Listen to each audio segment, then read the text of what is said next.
John is becoming a regular on the show. He was here last year. He was here a couple of years before that as well. Always great to talk to you, John. John holds the PMP and CTFL certification with experience in a myriad of product development topics, including process quality, cost improvement techniques. He's 30 years of experience, or probably over 30 years. I don't know. Under 30 years. I always miscount these days. Of product development experience ranging from embedded hardware and software through to verification, and with a number of patents outside the US. John has a Bachelor of Science degree in Electronic Engineering Technology from UNCC, an MBA in Marketing, and an MSc in Project Management for City University of Seattle. He's a member of SAE, Software Test Professional, AIAG, and PMI, holding the PMP certification. He has also co-authored about project management. Oh, John, well, Joe. Thank you, Nigel. It's good to be here. It's very good to be here. And that list makes me seem kind of old, maybe. Yeah, I know the feeling. And it's one of those things, isn't it? It's you sometimes sit back and look at what your career's been, and every so often I catch myself when I look at mine, I'll think, geez, that's a lot of stuff. My current role have been in nearly 20 years now, and then I look at all the things I've done. And I was chatting to someone in the warehousing area for a while when I first joined, and he says, "How long is it since you left Data Warehouse?" And this person's been there, still there, and I'm like, "Well, about 18 years now." So, wow, seems like yes, but it's yeah. So, do you want to just tell us a little bit more about giving you that your blurb? Okay, well. I'm a curious kind of person, as in I'm naturally curious, which is, I think, the reason why a lot of that looks like that. I'm also mission centric. When I get the bit between the teeth, I tend to go in that way. My wife tells me I'm either in or out, and that's fairly true. You know, if I'm in, you're getting everything. If I'm out, I don't really care how you want to do it. I'll follow your lead. I won't do anything. It'll be fine, whatever, you know. And so the things that I'm on about, I spend time learning and practicing, trying to understand why, how, what would, and that's what has driven my career a little bit. It's not been by some great. This is not the career I would have planned if I would have sat down and scripted what I want and like. I'm going to do this and then that, and then. In fact, it's about as far from what I would imagine I would like to have had for a career from what I actually have. But I'm content with what I have, but because apparently that must be what I wanted, because it's what I have, is what I landed on. And it has given me the opportunity to do these things, to explore a lot of things. Like I was an embedded engineer. I wrote software, designed the hardware, and did some industrial applications, which was altogether an accident. I played in a band, and the drummer, the drummer's friend, Danny, was just finishing his engineering degree at North Carolina State, and he was telling Harold about it, and I was there.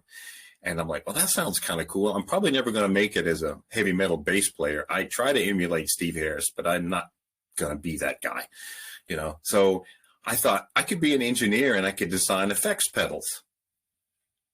So it was the reason for me being an engineer is totally unscripted. It was an accident. As a kid, I wanted to be everything from a person who designed motors to a marine biologist to a doctor. And I mean, you know, it's whatever takes my interest. Well, the engineering thing kind of took my interest, even without the music involved, right? It turns out I have a little bit of a talent for it, probably because of the mathematics and the mathematics of music to some degree. There's probably some pieces. And so my career has not been a script. It's been, oh yeah, that looks like fun. Let's go explore that. Oh, that might be cool. I think I'll do that. Oh, you pay me to get an extra degree. Well, I like the front end I like product development, and the front end, which is what does the customer want, and delivering it, marketing, might be a thing that would go good with this, because it would help me understand the upfront work and the part that gets delivered to the customer. And similarly so for the Master of Science in Project Management. You know, the company paid for a master's. If I could keep my grade up, then I could keep my job. I'm like, you know what? I think I'll give this a crack, because it doesn't matter how good an engineer you are. It doesn't matter how good the business case is. If you can't deliver it on time and on target, project management skills, it's still gonna be a failure. So all these things, in my view, are connected. You know, and my whole career has been like that. What little thing about product development do I not know that's kind of interesting that maybe somebody should know? It's been your custom skills, isn't there, that there's that sweet spot, delivering a project and delivering business. Sometimes we'll stay in our lane a little bit too much.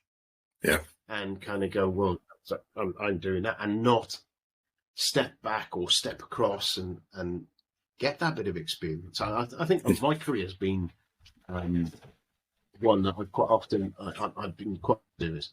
And one area that I haven't done is gone and done service. And it's one weakness I have in my sort of kit bag, that I haven't been on that side, where I've seen from the outside, and I've been kicked when I broke something, or I've been told to get stuffed when I want to try and put something in live and I'm not ready. But I've not experienced what those guys do on a day-to-day basis, on the way that they're looking different, because it's a slightly different mindset. And it's something that I think all of us would do in the project management community when looking at how you're doing streams that you're delivering for or delivering through, being able to get some experience in some organizations do that. Because you don't want to, if you've got somebody who's brilliant in marketing, sticking them into project management for 6 months means you haven't got that brilliant marketeer. But then what you do get is a much more empathetic marketeer when you've got them back into marketing. And same with project managers, same with engineers, etc. It's that it's difficult, but you can see where the benefit is if you've had that little bit of experience somewhere else. Because it just helps. Yeah, it does. And for me, another value is, if you're managing a project and you have had some of these roles, you know some of the questions you should be asking, or you studied these areas, you know some of the questions you should be asking of them. And more importantly, you might have some idea of the metrics to add some, you don't have to be a project manager and burn your hand on I'm 30% complete. And then come the day it's deliverable, you find out that person's only got about 10% of it done. You don't have to do that too many times to realize I really need something more than your gut telling me where we are, you know. And that helps with these experiences, can help you with, okay, how are we gonna ascertain where you not delude ourselves? I know you wouldn't lie to me, but you might be a little optimistic, and you might have some optimism bias, and there's some self-preservation in all these things. So we probably need to find some objective way to find out where we are, and not just gut feel. Some things matter more than others in this regard, though. And I think it's good. Actually, this the way we're talking now, it kind of leads into the topic we wanted to trying to talk about every topic. Those watching in bed is the one behind. It must be a UK thing, probably. Yeah, it would be. Yeah, it's funny actually. My daughters have said to me before, "Now I'm so funny, I should be a project manager." So it's been said to me. Yeah, so risk management, right? Okay, so what I think, and some of the why bother? Why bother? What's the point of? Because actually, you can't get something really. You can't guess all the risks. So you're always going to get caught by something, in my experience. So therefore, you might as well not bother and just accept it. Be agile, because we're meant to be agile now, and take the changes when you need to, and take things and be agile on it, and just get on with it. There's an argumentative start to it. Yeah, but you depends. That might be the exact thing you should do. It's going to depend on what it is you're working on. If you want to take, if we could take that attitude if we're building an online video game, that there's no material cost, there's no login credentials, you're not getting anybody's password, nobody's social security number, nothing from a bank account. You can probably have a little bit of a flippant attitude about how you want to go about the risk, or because the consequences are fairly benign. But if you're building airplanes and self-driving cars and things like that, where the investments are high, the material costs can be high, the tooling can be awful. The consequences of failure in the field are not so simple. People could get injured. Then you probably need to adopt a different approach. And you're right about this. You cannot pick. You're not going to find every possible risk. More importantly, the combination of things that are going to lead to some kind of problem. If you watch aircraft disasters, you'll notice that it's very seldom one thing that causes things to hit the fan, proverbially hit the fan, as we say. It's this plus one or two other things that seem like not much, but stacked up together, it leads to something not great. And some of those you can't predict. I'm sorry. The perfect storm scenario, isn't it? Yeah, exactly. And it's the law of the law of Sod, where you get the thing really hammer you is where you get three of things happening at once, and someone's three. And they interact. Yeah.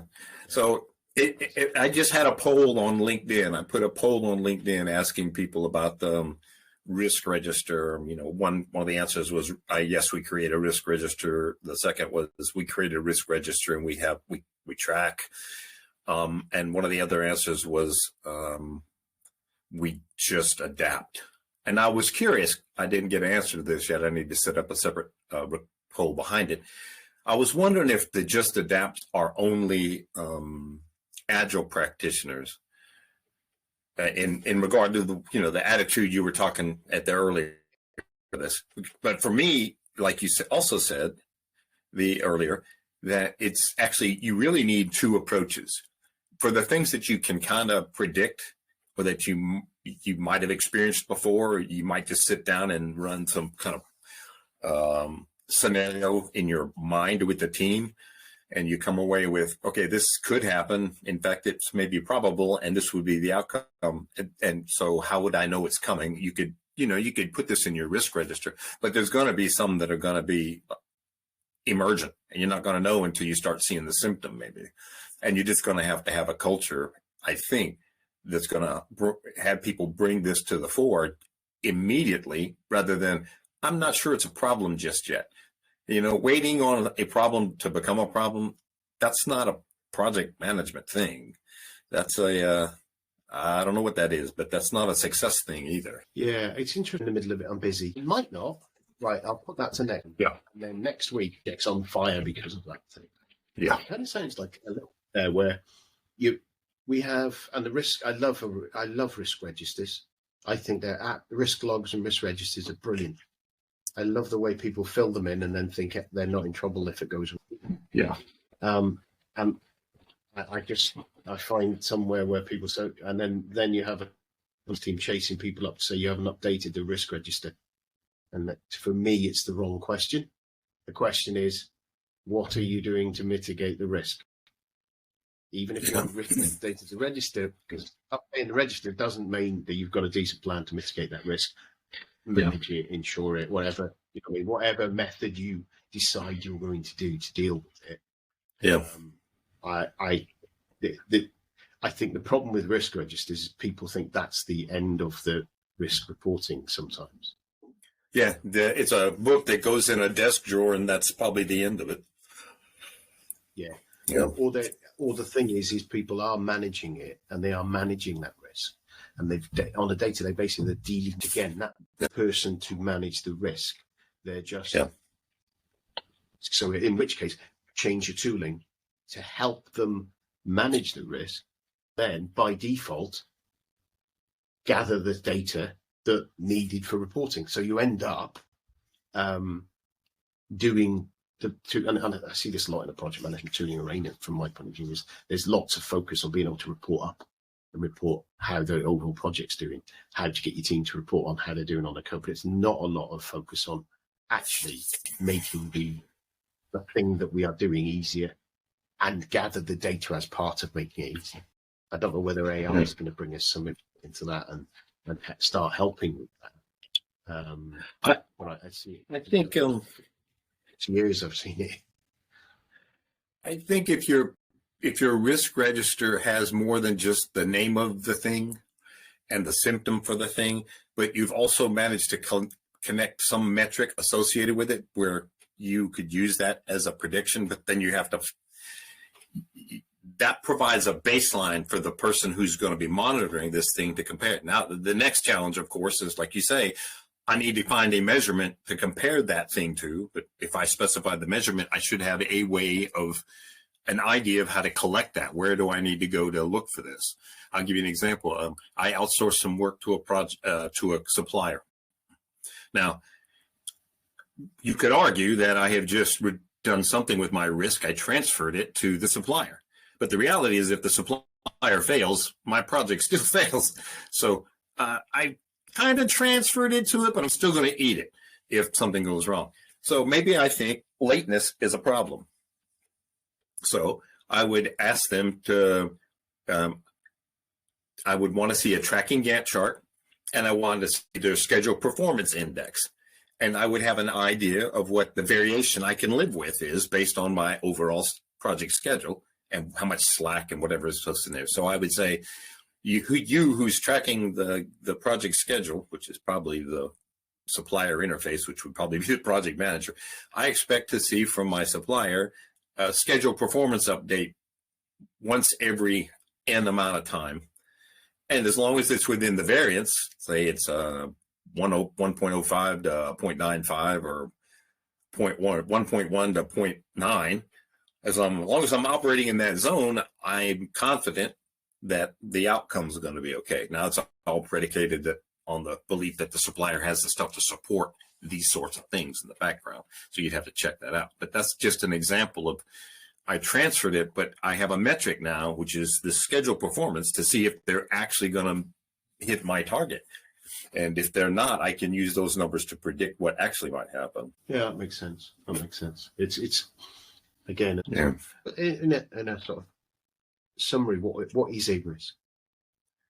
It's a potentiality, right? It's and they have dimensions to them, and they have dimensions that are based on an organization's or an individual's preference.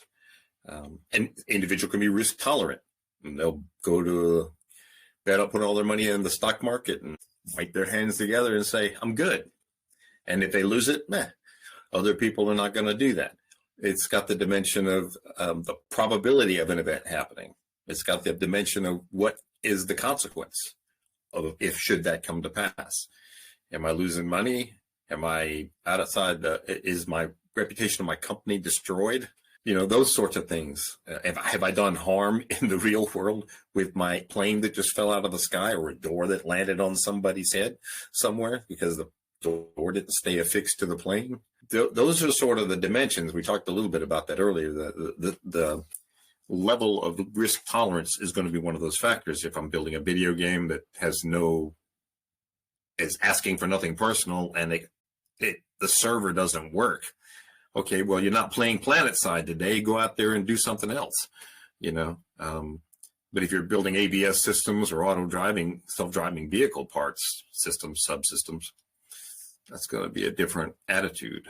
There are project risks that are risks that there's a risk that the developer, not necessarily the output that you're producing, but just the time.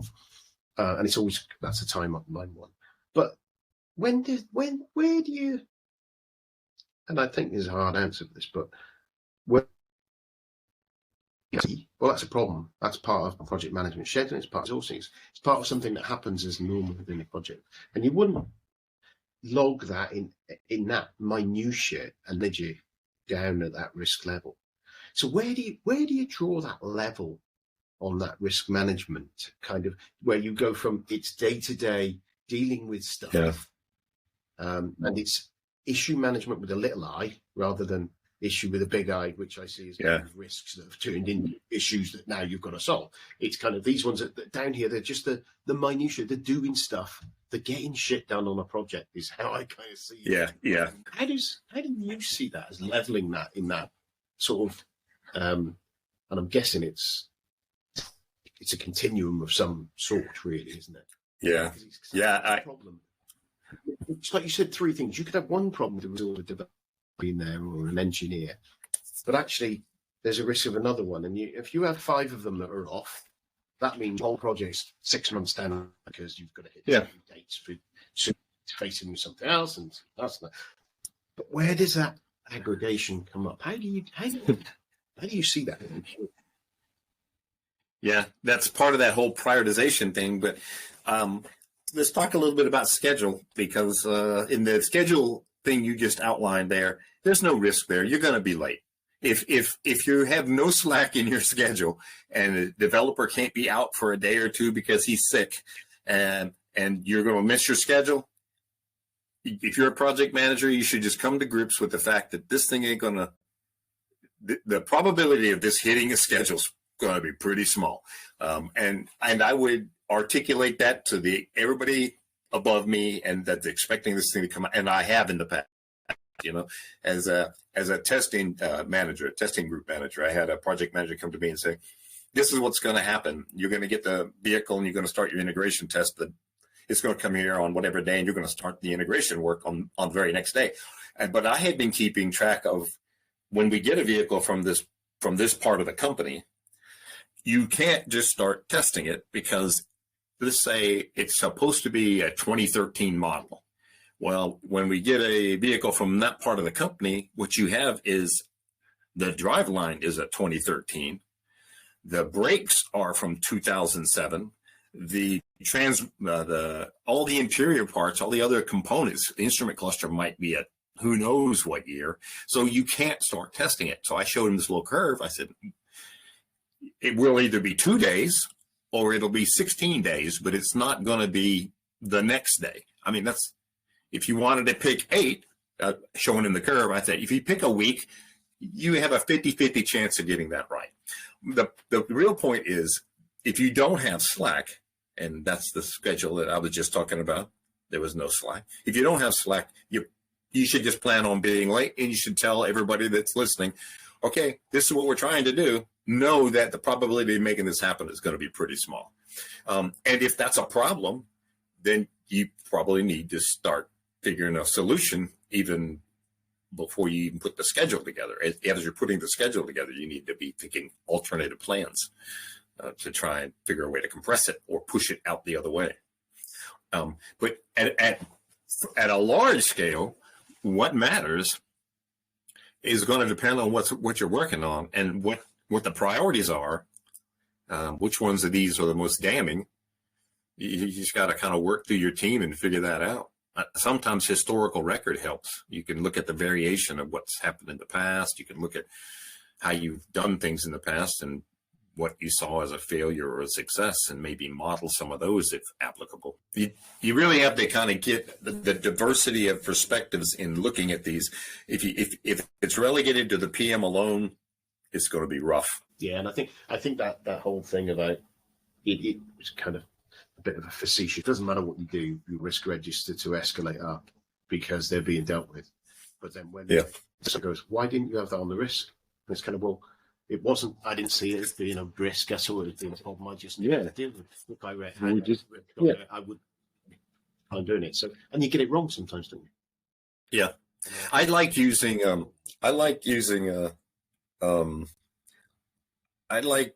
scenario based. Thinking about what the failure could be, and a lot of that's going to be based on history. Now, the reason I came to that when that PM came to me with the problem, you're going to jump on this truck. Your team's going to jump on this truck tomorrow and start testing it. I'm like, no, because I've already played this out. I've looked at what's happened over the past, and I can already tell you this scenario. You have a slim and none chance of getting this right, and slim is dead, as my Irish friends used to tell me. But yeah, so we're at that point then. I'm just looking at your list of items that you said. Talk to me about pre-mortem. What the heck is a pre-mortem? This is interesting. I started doing this. I teach PMP classes, or I have in the past, probably more than a decade ago. And as part of my own edification, I took an Ishikawa diagram, which is generally used for manufacturing problems. And it's got man, machine, material, and things like that, usually M's. And it's 5, I think, 5 M's go on it. And I thought, let me think about project management. And I took an Ishikawa diagram and I made it 10 bones to cover the 10 knowledge management areas a la PMI for whatever year that was. And then I thought, okay, so now I have I'm going to say I have if you're familiar with Ishikawa, it's a root cause analysis exploration. Usually in this case, we're not going to use it as a root cause necessarily. We're going to use it more for a thinking how things can fail. So at the head, we're not going to put a particular failure symptom we've seen. We're going to put something we think could happen to our project. For example, schedule failure. And I went through the fishbone and I said, okay, can quality make my schedule late? Sure, there's a whole bunch of things in quality. Human resources too. Procurement can make my schedule late. Matter of fact, I've seen procurement make a schedule late very frequently. You don't even start on time, so you're bound to finish late. So you end up finding out that these are all kind of gears that intermesh together. And so I started using this in these classes, and we could maybe figure out how to do that for one of your events if you'd like, where we can walk through it with some people on board and demonstrate this concept. I didn't think much of it, but I had a professor at a local university contact with me because they were teaching their project management class something about quality, and it was going to Six Sigma. Somebody else did the course for them, and they're like, I don't know that they need to have Six Sigma for entry project management quality. I'm like, no, I don't think so either. And I showed them this, and they were all gung-ho. I think they took it. And I had another discussion with somebody else about this, and they're like, this is very unique. So now I'm like, that's why I put it on here, because I'm like, it is in fact in the book, but I didn't think anything of it. I just thought, I learned from it, and my students that I walked through seem to learn something from it. So eventually, when you connect this to the premortem in this regard is I have a symptom. The symptom is I'm over budget or whatever. And then I would go through the knowledge management areas. What things in project management can make me go over budget? If I haven't spent sufficient time decomposing my product or what I'm trying to do, no work breakdown structure at a time when I actually need one. So the scope's not very clear. I don't have a very good controls on my scope, could be a problem. My estimates are poor because they're top down, so it's the timing issues a problem. Can make me go over cost. I don't have the right competencies in my human resource and talent section. That can make me late because the guy who can do it in a day, I don't have him. I have the guy who can do it in 2 weeks. That's going to have an impact. I mean, if you go through this, you'll find that all these little things can hit.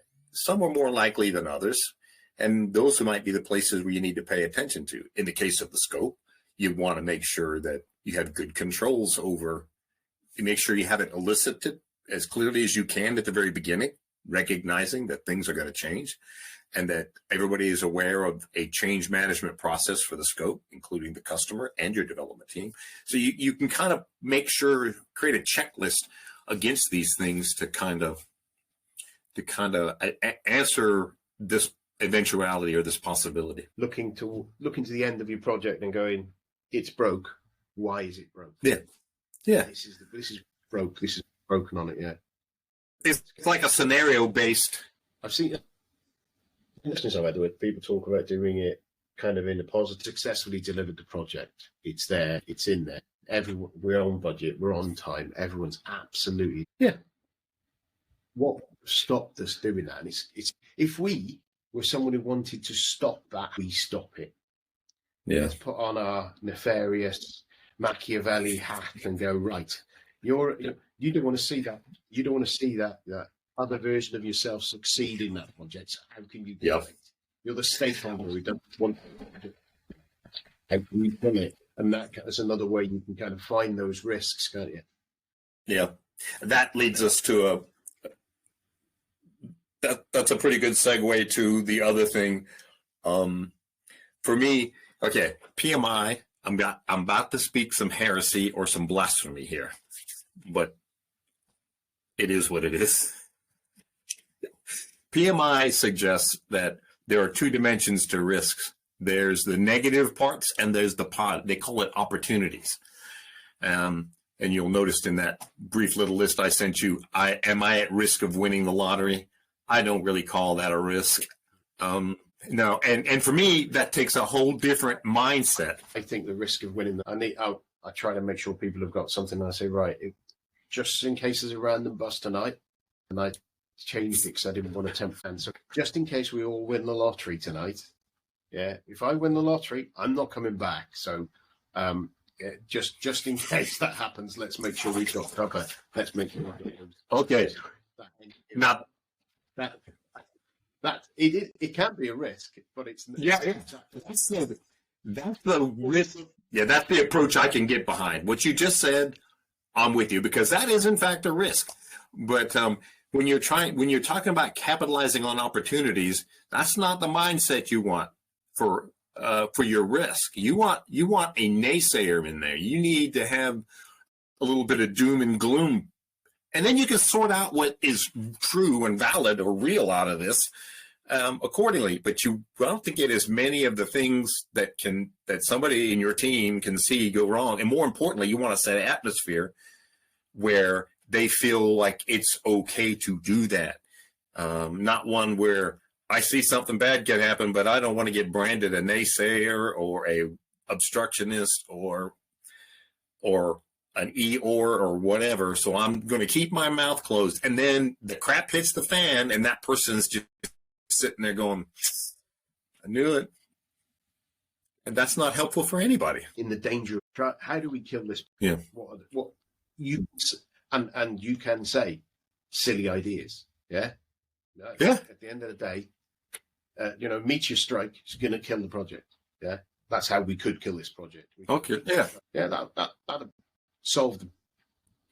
And once you start getting some of those in, the things that you're talking about, where the naysayers being there, it becomes part of the doomsday scenarios that are fun doomsday scenarios to chat about being daft. But then that allows that opens the door for them to do that without risk of feeling like they're the doomsayer, because we're going for doomsday prophecies, aren't we? Yeah, exactly. You really need that. And what you just described, every one of the patents, I'm going to say every one, it's over a pretty good number of years, so it may not exactly be true, but it's probably 99%, 95% true, or maybe even higher, maybe 100%, is this. They start with a kernel of somebody saying they're dissatisfied with something or a technical hurdle that needs to be accomplished. And then people start talking about it, probably informally, and these new things come up organically. That's the thing. That's where the diversity is the big deal. You start getting these other perspectives into these discussions, and you start the pieces that you are missing, they fill in, or the pieces that you have right and they have wrong. You start to understand which one of these things is more valid because of circumstances. And it's the same with the risk. You need to have that ability to kind of blurt. And if it's kind of dumb what you're saying, it's not going to cost you anything. It may cost a little bit of joking, but it should be in good fun, like you said here. Not the kind of thing that would terminate your participation with the future. You wouldn't be able to open that for someone to be able to say that. Everyone else go, oh, blooming out, that's a bit doomsday. That's unlikely. One person going to go, yeah, but it could happen, I suppose, couldn't it? Yeah. And because you were all looking at that with a different lens, then everyone goes, well, it could. What would we do about that then? Well, let's talk about that a bit more. And then it becomes a topic, a subject to discuss. Yeah. It turns out you can't do anything about it. Yeah. So, yeah. Yeah, absolutely. So, and the likelihood really low, but you could potentially be ready for it. Yeah. Just think, like, obviously we talked at the top of the show that you've got this book, your new book. And I was thinking there's got to be 5-6 books on risk management out there. Yeah. There's bound to be 5 or 6 of them on that you can get. Yeah. Why write another one? And what are people get out of your book? Maybe give us a little talk through kind of what's in there and how someone would, your little differentiate, your USP, as you're a product man as well. Yeah. Well, most of them talk about the risk management processes, and I don't think you can't go too far down here without understanding the sequence of things, identifying, doing some kind of assessment, prioritizing things, putting some kind of controlling actions. The difference is not many put a focus on metrics, which are going to be the thing that tells us, is this thing imminent or is it nothing at all to worry about? The other thing is I've not seen too many risk books that go into the corporate culture that impacts your attitude about risk. Some of the things we just talked about, that also talk about some of the biases that lead us to some conclusions that are kind of end up in very unpleasant situations. Optimism bias, for example, that's just a quick one. There's a lot of those that can end up in it can put us in a bad place because we weren't paying attention to these things. So it's culture, it's the individual biases.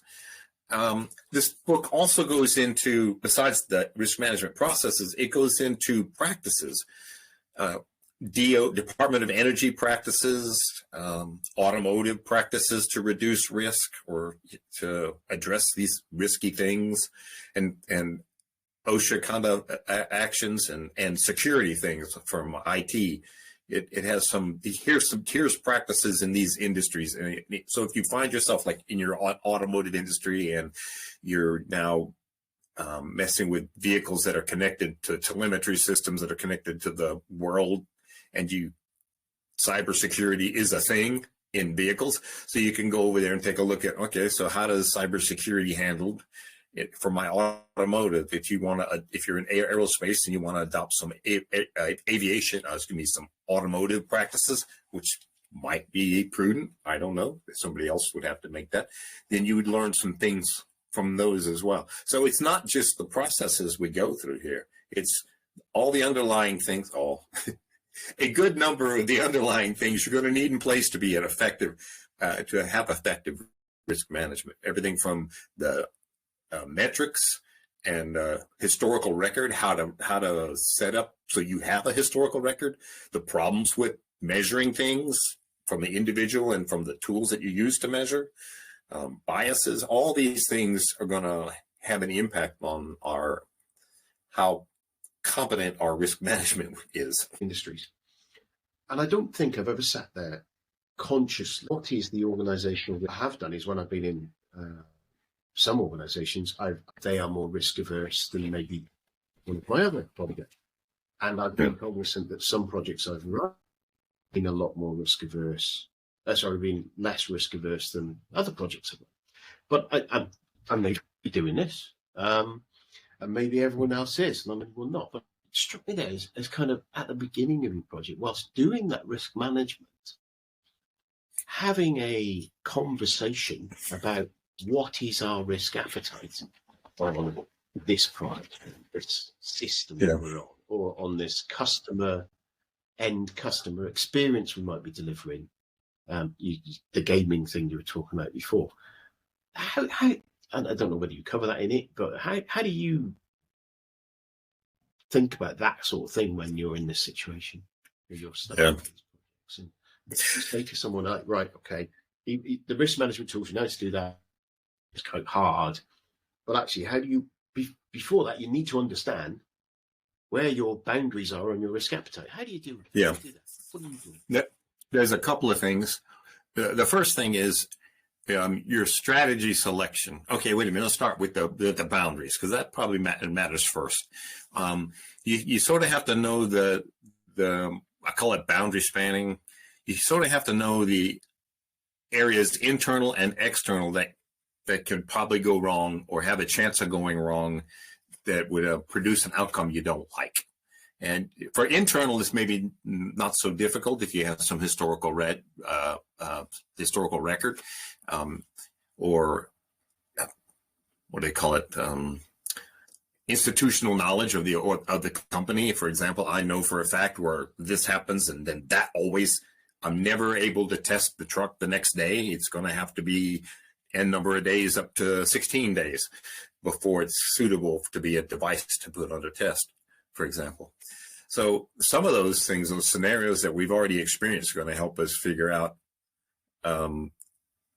internally and externally what those boundaries can look like. Legal things change, like regulatory requirements that are up in the air until the last couple of weeks before it's supposed to be in place. Some emissions things happen like that. The government gets involved, and they're still trying to figure out, is it A or should it be B? And when your design should essentially be complete, you're still waiting for them to figure this out, so you can't complete the design. So those things, as you experience those, they should go in your register. But here's a good one: the strategy we select is also going to have an impact. For example, there was one of these emissions projects in a company I worked at, a vehicle company, and there were two ways to accomplish this objective. One was to add a new electronic control unit and manage the communications between this new thing and the existing vehicle architecture. That's one thing I have to fix, and some communication between it and some other pieces. There was another solution which required gutting essentially the architecture from a communication standpoint and reworking it to the tune of about 80%, maybe more, to match something else. So that now there was a benefit to this. It now meant that instead of having two platforms, I only had one platform. So there was some long-term benefit to this, but there's a big difference between getting one thing right, electronic control unit right, versus whole-scale communications change in my vehicle. That's everything has to have to change. And you're up against a ticking clock that when, January 1 comes rolling around, you're expected to be putting out a particular vehicle to meet this regulatory requirement, legal thing. And so the company could have picked this or that. Want to guess which one they picked? That's exactly what they did. And guess what? They were not shipping vehicles January 1st. And now it might have been worth the gamble. I don't know. I couldn't see that high up into the organization. Maybe the benefit was there, but it seemed to summarily dismiss, let's just add this and create a whole separate project to actually manage this change that matters differently from a timeline, because that's more like a development project, and the time on development project can be like this, it fluctuates. But the time on developing an individual component is going to be a lot tighter. In other words, you have a lot more control over that. Yeah, it's interesting because you can look at those things. In hindsight's great in it, but you can look at that and maybe budget's a different thing, but you can sit there and go, right, okay, the optimal is build the proper thing that we've got the reuse, we've got the longer term benefits. So that's great. What's the contingent cost of doing the work? And then that means you can still ship vehicles if it doesn't happen. And then is it cost benefit? Can you duplicate cost? And at closing, coming towards the end of the call anyway, off really, John. Thank you for your patience waiting. Was that today that you'd like to get over to the team, or maybe there's a single nugget for people when they're thinking about risk management, other than buy your book, what they should think about maybe? Yeah. I'd say spend some time up front, even before you start in that strategy selection. Spend some time weighing alternatives. And if you're not the person that's responsible for those, actually weighing those, because sometimes project managers are not, some executives do that, and then you get your marching orders in some companies. That's how it works. This is what we're going to do. At least push back a little bit to let them know if there's some other strategy or some reasons the strategy might not be the best. Help coach them through that, coach upward in this case, because they probably don't know. And then the next thing I'd say is do some scenario work. Spend some time with your team working out scenarios of things that can go wrong. Use a pre-mortem. You don't have to use the Ishikawa, but do some kind of thinking about what can go wrong. Look at your historical record. If you don't have a historical record, but you got plenty of people on your team with experience within your organization or even outside, let's listen to that. Let's get that on deck, and then figure out which ones of those are the most egregious, and find some metrics to track these things, or find some ways to get rid of them altogether if you can. It happens long before we start doing the work. Your project risk management should ideally start long before you do the work, but don't let it stop at the beginning either. Emergent things happen. So just make it part of your ritual. Besides this upfront work, just make it part of your cadence of your project, and set a tone so your team members will bring you stuff before it's a trauma. Hey, we got a risk. Oh no, what you're describing right now seems to be an actual problem, not a potential problem. Yeah, that's a really good point, because it is a case of, I know with we had risk management systems at one time where we encouraged our teams to put risks in and they didn't, and partially because I don't think the way that we did it, and I love the idea of that continuity of not just doing the update the risk register, which, as you can tell, I don't have a lot of time for, but actually,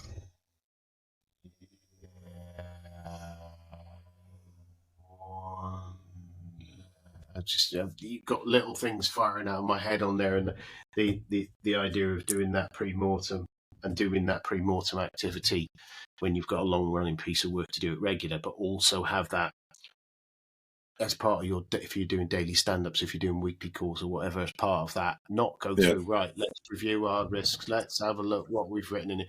Not that crap. It's kind of, what else can stop us? What have we found that might stop us? What might stop us? What might stop us? And have that sort of in playing football or soccer or anything like that, you kind of think of it and think that all the way through a game of soccer, the team are watching to see what's the risk of the goal, of someone getting to a position that may meet that they can get the goal, and they're trying to get it, and they're calling to their colleagues to go and deal with it. And I don't think we encourage that kind of basis within projects, and we could do. And that kind of being able to drop in and go, I've spotted time. Great. Yeah, more of an ongoing attitude toward it. Yeah. It is that, and the same with everything in projects. We then move to get stuff done and tick off it's done, which doesn't always help us. As I said, thank you so much for coming on the show. If people want to get a hold of the book, want to get in touch with you, want to find out more about you and what you do, what's the best way for them to do that? Well, connect with me on LinkedIn, John M. Quigley on LinkedIn. You can send me an email at john.quigley@valuetransform.com. The book is on Amazon, so you can get it there. Cool. That should do it. Brilliant. Okie dokie. Thanks for having me on, Nigel. Okay, you're the first one.